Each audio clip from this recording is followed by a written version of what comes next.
sual verilir ki, məsələn, qəlbi təmiz insanlar, hansılar ki, deyirlər ki, mənim qəlbim təmizdir. Belə insanlar Allaha ibadət eləməli deyil. Əlbəttə eləməlidir. İnsandırsa Allaha ibadət eləməlidir. Çünki Allah Teala buyurub ki, insanları özünə ibadət etməkdən ötürü yaradıb. Yaradıb ki, insanlar ona ibadət eləsinlər.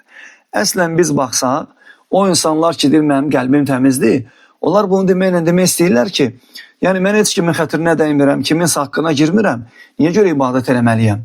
İbadəti qoy o adamlar eləsin ki, onlar günahlar eləyirlər. Sən ibadət eləməməklə zaten günah eləyirsən. Həmçinin baxsaq qəlb necə təmiz olur, qəlb necə rahatlaşır. Allah Teala bildirir, Ələ bi zikrillahi tatmainnul qulub. Bilin ki, qəlblər Allahı zikr eləməklə rahatlıq tapır. Qəlblər təmizlənir Allahın zikri ilə.